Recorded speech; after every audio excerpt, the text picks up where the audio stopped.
আচ্ছা, আপনারা কি জানেন মুরগির ফার্মের সবথেকে ইম্পর্টেন্ট জিনিস কোনটি? এবারে যদি আপনারা ভাবেন যে মুরগি, তাহলে কিন্তু একদম ভুল ভাবছেন। কারণ মুরগি কিন্তু সুন্দর হবে যখন মুরগির ঘর পরিষ্কার থাকবে। তো চলুন আজকে আমি দেখাই আমি কিভাবে আমার মুরগির ঘর পরিষ্কার করি, যার ফলে আমার মুরগি ওষুধ ছাড়াও এত সুন্দরভাবে বড় হয়। আপনাদের ঘর যদি ভালো থাকে না, তাহলে আপনাদের ওষুধ লাগবে না। তো চলুন শুরু করা যাক। তো এটা হলো একটা 3 থাক বিশিষ্ট খাঁচা। এখানে আমি মুরগি ব্রুডিং করি। তো দেখুন, চারিদিকে যে পর্দাগুলো ফেলা ছিল সেগুলো সবার প্রথমে তুলে নিয়েছি। তারপরে যে পেপারটা ফেলা ছিল সেই পেপারটাও নোংরা, সেটাও তুলে নিয়ে আমি আমার যে সারের গাদা সেখানটায় ফেলে নিলাম। এখান থেকে আমি সার তৈরি করে আমার ছাদের গাছে দিই।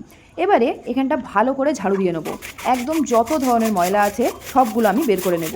যখন ঝাঁটাই হবে না, তখন আমি সেখানে হাত দিয়েও পরিষ্কার করে নেব। আপনাদের কিন্তু নোংরা ফিল করলে হবে না, কারণ যখন মুরগির ফার্ম করবেন তখন কিন্তু নোংরা দেখলে ফার্মে লাভ করতে পারবেন না।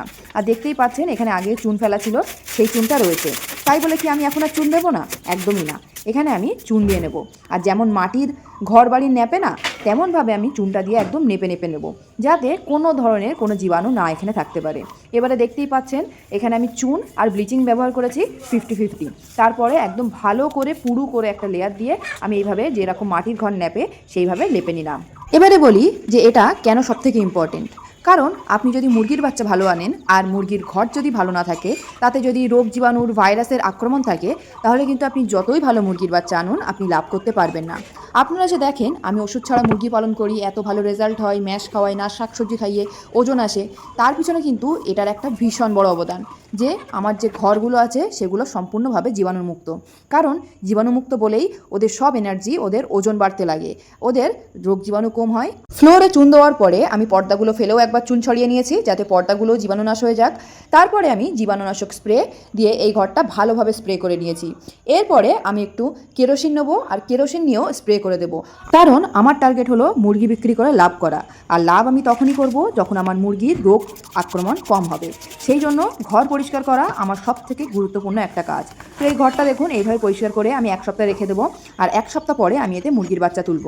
আর এখানে আমি মোট 100 পিস বাচ্চা তুলব, যেটা আমি এই যে এনে নিয়েছি। আর দেখুন বাচ্চাগুলো হলো সব এ গ্রেডের বাচ্চা। বাচ্চাতে কোনো ধরনের সমস্যা নেই, আর বাচ্চা যে ঘরে ছাড়বো সেই ঘরেও কোনো সমস্যা নেই। তাহলে ওষুধ তো লাগবে না, পাশাপাশি ন্যাচারাল খাবার খাইয়ে খুব ভালো ওজন আসবে। আর আমি আপনাদের যেগুলো শেয়ার করি সেগুলো কিন্তু 1-2 বছরের অভিজ্ঞতা না, সেগুলো হলো 6 বছরের বেশি অভিজ্ঞতা।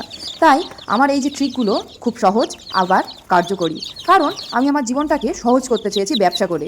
আমি যদি মুরগির ফার্ম করে সারাদিন মুরগির ফার্মেই পড়ে থাকি, তাহলে কিন্তু এই ব্যবসাটা আমার কাছে একটা মাথা যন্ত্রণা হয়ে যাবে।